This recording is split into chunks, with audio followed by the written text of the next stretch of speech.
que o Mestre Jesus, em toda a sua força e potência, esteja compartilhando ainda mais positividade na sua jornada feliz, alegre, entusiasmada,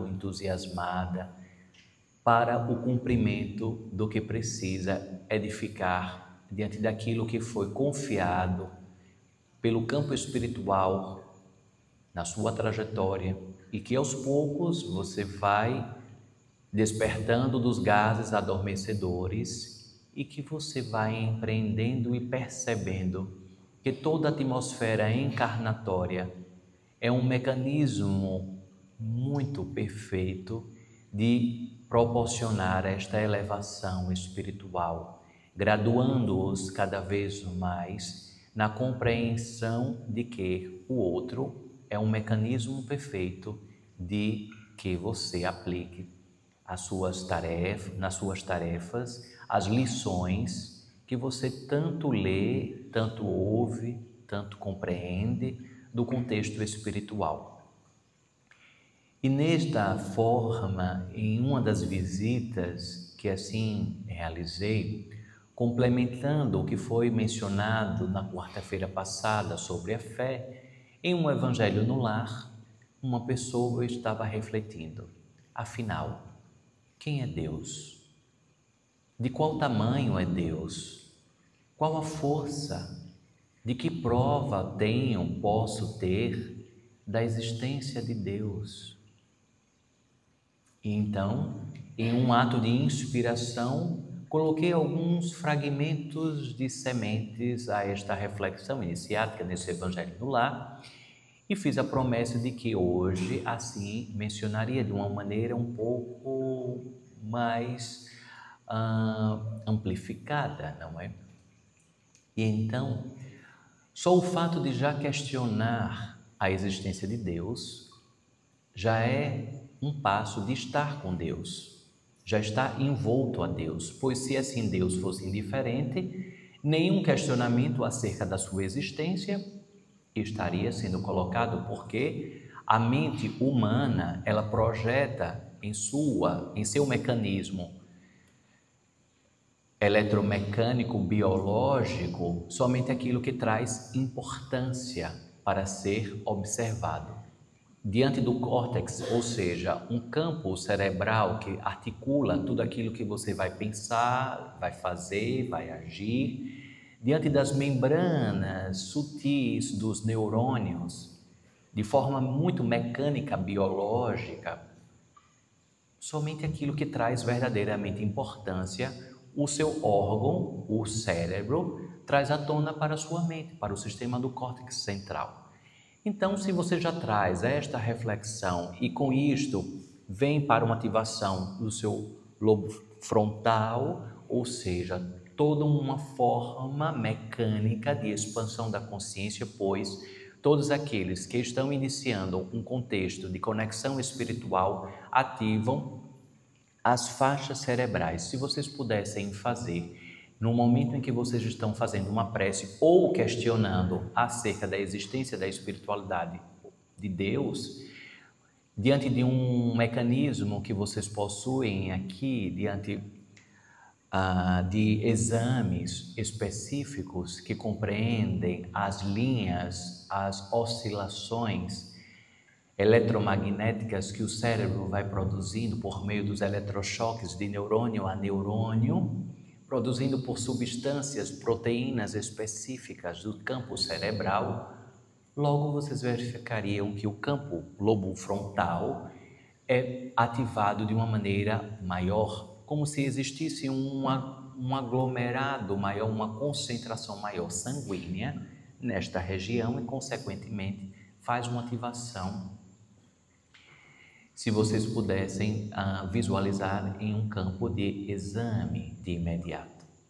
Então, o primeiro mecanismo é esse questionamento. E felizes daqueles que param um pouco para refletir e que talvez pessoas que vocês conheçam, que se colocam como ateus, como pessoas que não acreditam em Deus, talvez não acreditam na formatação do Deus que foi apresentado, um Deus punitivo, um Deus barbudo centrado em um trono com o seu cajado, escolhendo quem deve sofrer e quem não deve sofrer, escolhendo quais as pessoas que serão punidas e quais as pessoas que serão privilegiadas, escolhendo povos que teriam uma conexão maior com o divino e outros povos condenados aos exílios do Espírito. Assim como existiu com Cã, todos os filhos e descendentes de Cã seriam colocados no continente africano, de acordo com os campos mitológicos aqui presentes no planeta Terra, e assim condenados a vivenciar uma espécie de escravidão. Caríssimos, isto vem de um campo de milênios. Então, todos os povos que assim habitavam em África, todos aqueles eram acreditados como os filhos de Cã, e então aquele que zombou de um movimento divino e por conta disso é colocado em um castigo divino para que todos os seus descendentes nasceriam naquele continente e, consequentemente, estariam amaldiçoados e condenados a um campo de escravidão. Então, caríssimos, de que Deus efetivamente nós estamos falando que escolhe povos a serem escravizados, condenados desde o seu nascimento, e povos que seriam privilegiados, povos arianos que seriam privilegiados, campos europeus que estariam no privilégio da sabedoria, concentrados em um campo asiático, euroasiático, em um campo de privilégio de sabedoria, assim como aconteceu no continente grego. Caríssimos, de qual Deus estamos falando e de qual força? Esta força una e esta unicidade, ela precisa ser compreendida como não só unicidade, não significa de unidade, de um só, dentro do processo seletivo de separatividade do cérebro de vocês. Não estamos a falar disso. Unicidade quer dizer a integração de tudo que há e tudo que existe. Pois, na primeira versão dos escritos bíblicos, por exemplo, estava no plural deuses, não estava no singular Deus. E tudo aquilo que era acreditado no masculino e ainda existe, persiste nos escritos sagrados no masculino como Deus sendo o Pai, e assim ainda se reverberam todos os campos de orações colocando Deus ao masculino como o grande Pai de toda a humanidade, está revestida dentro de um machismo da época e um movimento de invisibilidade da figura feminina. Pois ao afirmar que Deus, Pai, Mãe, Divina Consciência, está repleto de um campo de unicidade, a união de forças motrizes que regem todos os seres em experiência humana e todos os demais seres que habitam tanto no campo da flora e da fauna. Pois assim o masculino e o feminino habita dentro da integralidade das plantas, dentro dos cruzamentos e nascimentos naturais das plantas, da polinização, se vocês observarem, e, consequentemente, no campo dos demais animais que habitam aqui no planeta, também provocados por uma sintonização do masculino e feminino, sem orquestramento de quaisquer expectativas de separatividade. Então, de onde nasceu essa separatividade? E, consequentemente, Deus saiu de deuses, sois deuses, deuses. E onde há Elohim, Elohims, ou seja, formas divinas manifestadas em asas divinas, em formas manifestadas no aramaico, nos escritos. E se vocês observarem, até chegar ao idioma português, por exemplo, caríssimos, foram 17 traduções até chegar ao português. Então, caríssimos, imaginem o quanto de conhecimento foi perdido até chegar ao idioma de vocês, até chegar ao português, por exemplo. Pois assim o latim preservava um campo intermédio do conhecimento originário daquilo que Constantino assim traz, e Domiciano também traz provocações e de separatividade dos escritos a serem publicizados e colocados em livros sagrados, que dentro da compilação trazido para vocês como a Bíblia Sagrada, ou seja, um livro um campo literário que traz uma compilação de uma época do século IV, na cronologia de vocês, em que há uma seletividade daquilo que está escrito e do que a humanidade deveria saber, porque a humanidade deveria refletir sobre o divino. Várias passagens de Jesus foram retiradas, foram modificadas, foram ajustadas. E assim, caríssimos, logo mais adiante, se vocês observarem, para uma confusão ainda mais do que quem era Deus e todos os seus campos, dentro da cronologia de vocês no século XIII, vem um edito eclesiástico que traz o dever de todos os seres à confissão. Uma espécie de entender e compreender os processos de conspiração que existia à época, pois a sociedade se movimentava e era necessário um sistema de controle para saber quem estava conspirando quem estava articulando para depor o rei, as articulações de outros comandos de poder. Tudo aquilo ficava à disposição e concentrado naqueles que seriam os porta-vozes do divino, naqueles que seriam porta-voz de Deus. E assim todo um conglomerado de lideranças religiosas que saem desta atmosfera, que vão derivando por não querer coadunar com esta trajetória, mas de alguma forma faz algo parecido em campos manipulatórios. E então a trajetória em nome de Deus precisa ser compreendida. Para qual Deus é que nós estamos falando? De qual força é esta que está a falar? Principalmente quando se coloca Deus muito próximo ao sofrimento, envolto a sofrimento, que para alcançar o divino você precisa sofrer, porque tudo é colocado em um balizamento do karma, pois isto é o seu karma e você precisa aceitar. Caríssimos, não é bem assim. Não é desta forma que está nos escritos colocados pelos contextos espirituais, de formas canalizadas e ainda em resquícios daquilo que foi escrito por João Evangelista, por exemplo, em seu exílio, e assim formata um evangelho de profundo saber e conhecimento, trazendo todo um trajeto das dores da alma. E, por falar em dores da alma, merece também ser colocado um posicionamento de que onde está a dor, está também o sentir da felicidade, pois está no mesmo ser, no mesmo local. O seu corpo que sente dor é o mesmo corpo que sente alegrias, que sente entusiasmos. Tudo está conglomerado em um mesmo ser e parece que tudo vai sendo colocado em uma separatividade. E o masculino, que talvez não fosse tão refletido agora, deixa um campo reflexivo, provocativo em vocês. Por que tratar Deus somente no masculino como o pai de todos? E assim, digamos que fosse o pai.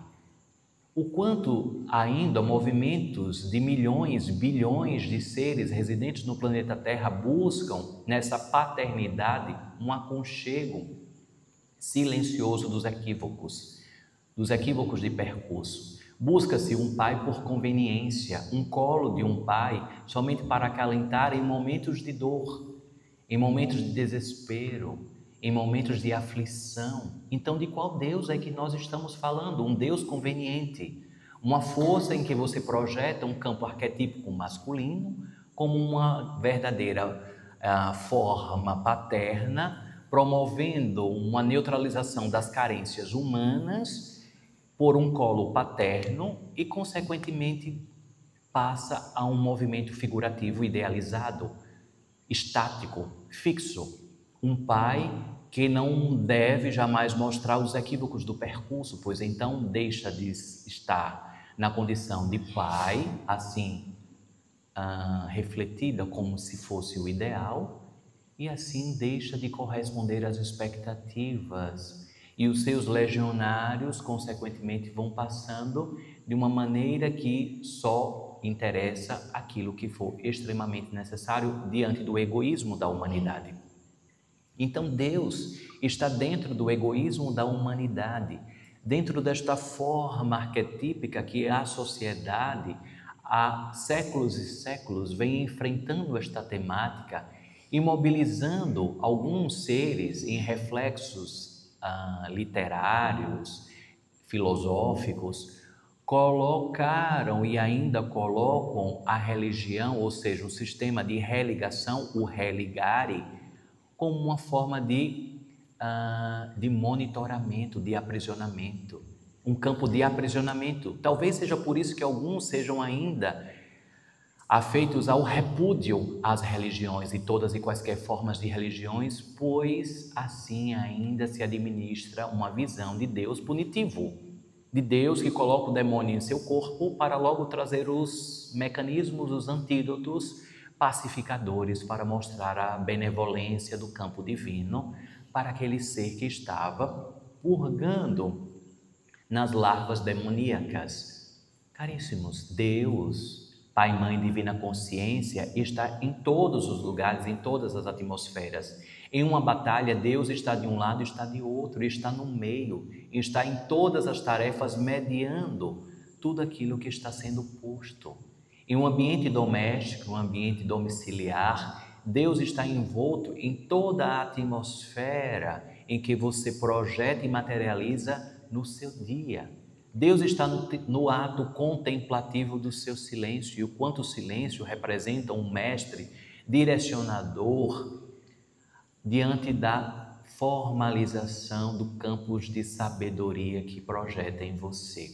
Deus está no barulho, está nas dúvidas, está nas crises existenciais humanas, justamente para mostrar e projetar ainda campos melhores da evolução. Deus não está e ao mesmo tempo está nos campos de negociação que muitos buscam no campo espiritual. Digo não estar e está dentro deste contexto contraditório, porque Deus definitivamente não está em nenhum balcão de negociação, esta figura projetada, humanizada, e ao mesmo tempo está para mostrar a cada ser que se coloca ainda dentro das negociações junto com a espiritualidade, querendo verdadeiros milagres de maneira passiva, sem que faça nenhum tipo de esforço para os melhoramentos da reforma íntima.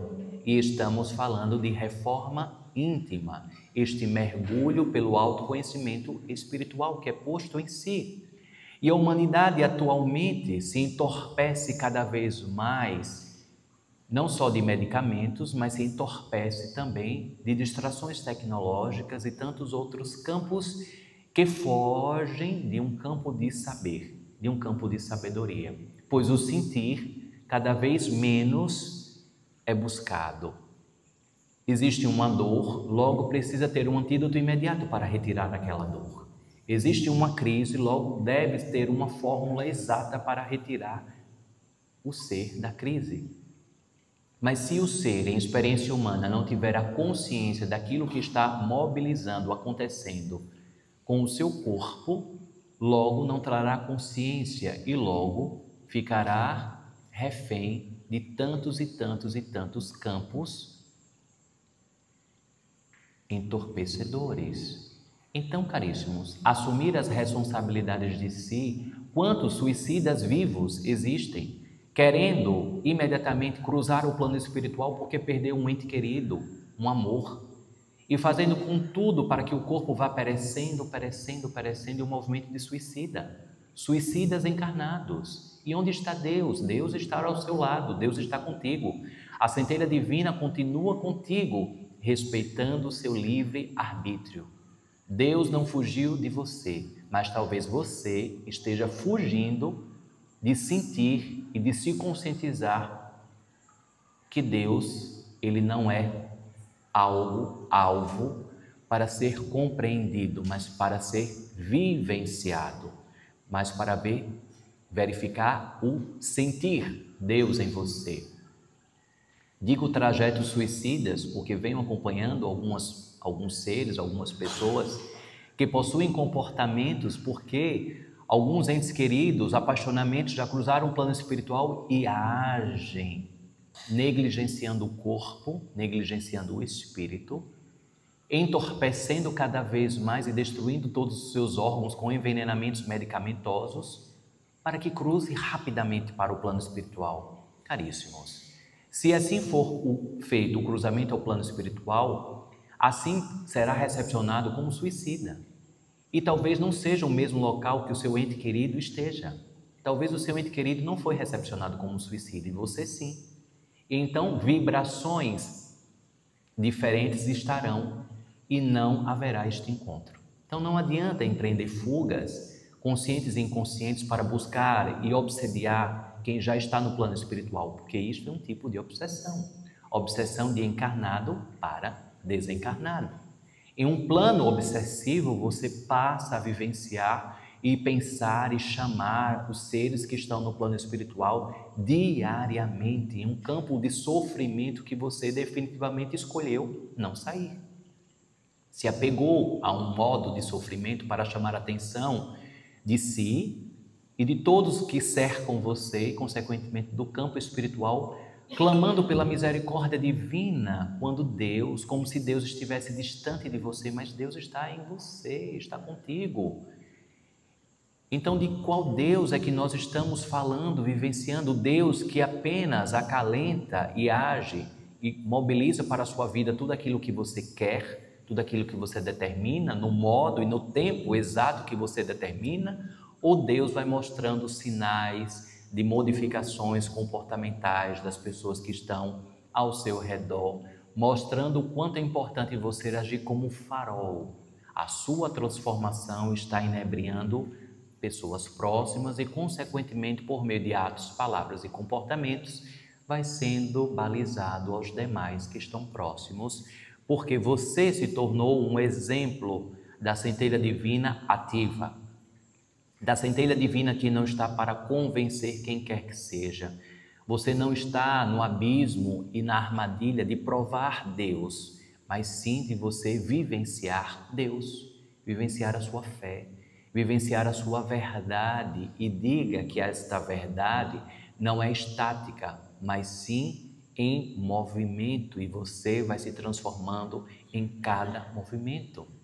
Busca-se Deus para as respostas imediatas, para que faça os livramentos o mais rápido possível daquilo que você acha que incomoda a sua vida, que está quebrando a sua rotina feliz. Deus não está para fazer o que você quer.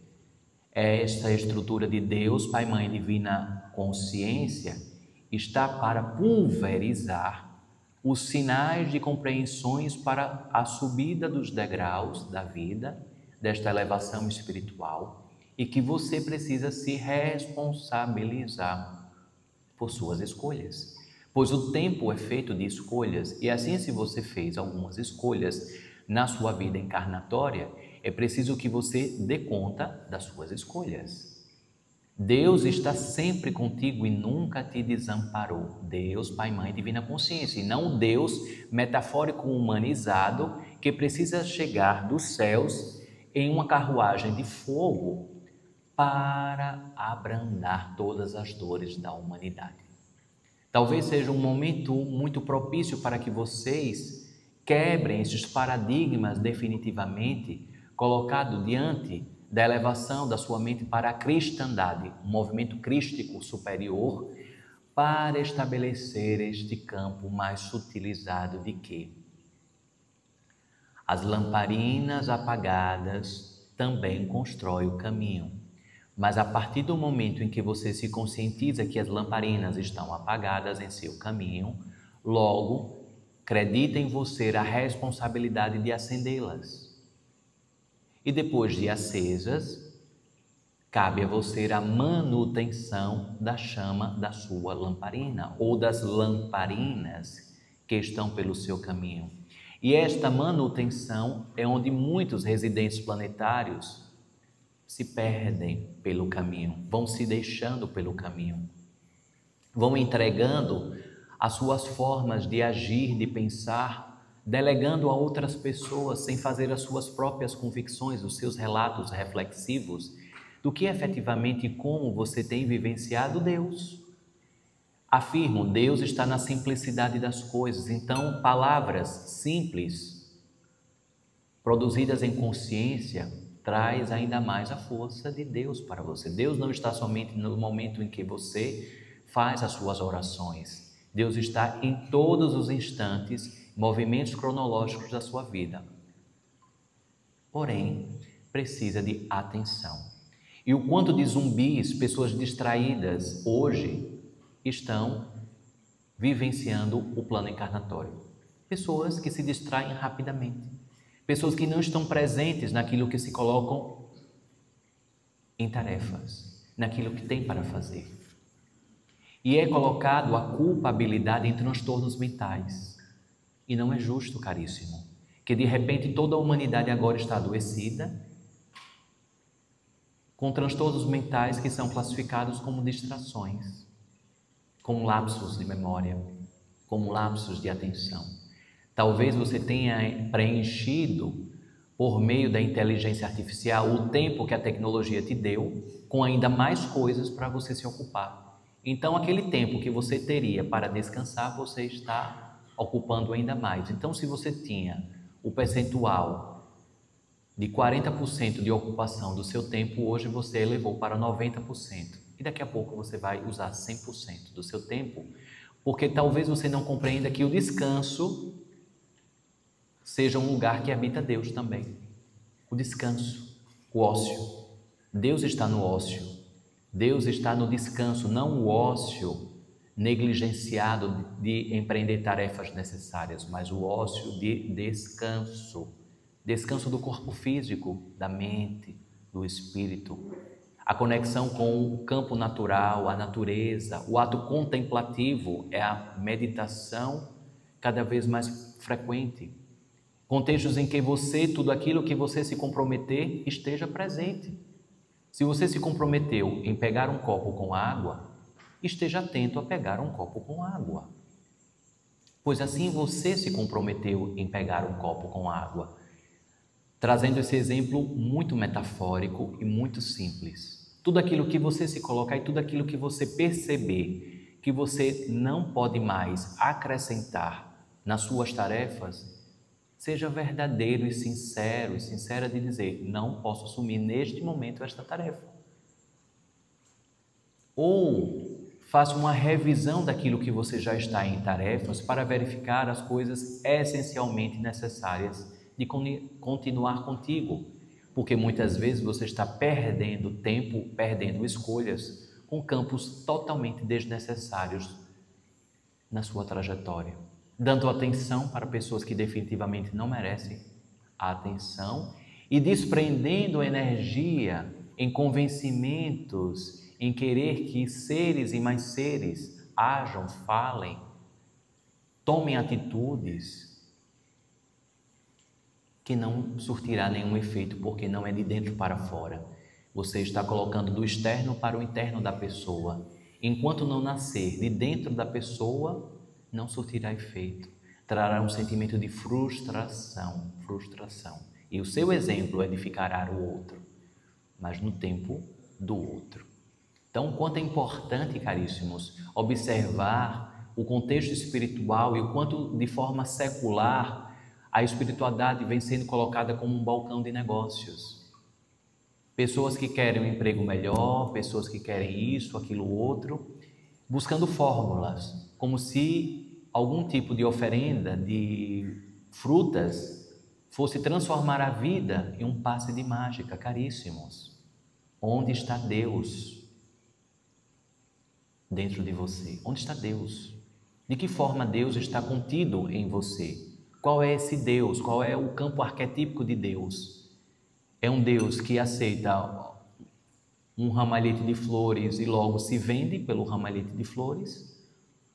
Ou um Deus que percebe a sua autotransformação digna de suas responsabilidades e que o ramalhete de flores estará ali em um movimento de apreciação ainda maior dos seus trajetos, sem imposição de negociações, a sua melhora, a sua presença, a sua força, a sua firmeza, as suas convicções pessoais, a sua autoblindagem, a sua proteção, o seu estado de prece, as suas orações. Isso sim fará com que cada vez mais você encontre a esperança, a fonte de origem da alma, a esperança, a esperança. Então, campos exaustivos cada vez maiores que eram dispensados a um contexto espiritual vai se compreendendo de que tudo está na simplicidade de Deus. Tudo vai se percebendo de que a atmosfera da guiança, mentores espirituais, conexões espontâneas ao contexto espiritual vai se firmando, firmando, firmando, firmando, firmando e cuidando da mente, saindo do egoísmo, da vaidade, do controle, de que tudo seja da forma como você quer. E então cai num campo de hipocrisia ao finalizar a oração, que o melhor se manifeste. Acredita em Deus? Recentemente assim mencionei para uma pessoa. Acredita em Deus, caríssimo? Sim. Com esta pergunta, eu estava colocando este ser para refletir tudo aquilo que tinha me dito anteriormente. Porque se acredita em Deus, então, como é estar em Deus? Talvez você acredite e ao mesmo tempo o medo te coloque de volta 10 passos para trás. 1 passo para frente, 10 passos para trás. 1 passo para frente, 10 passos para trás. E então a culpa não é de Deus, o lugar em que você está hoje. Talvez ainda não no melhor que você gostaria, mas definitivamente livre Deus das culpas por meio das suas escolhas, porque não foi Deus quem quis. E esta frase é utilizada para negligenciar a autorresponsabilidade, para fugir da responsabilidade. Foi Deus quem quis? Não. Foi Deus quem quis? Não. Foi você que escolheu.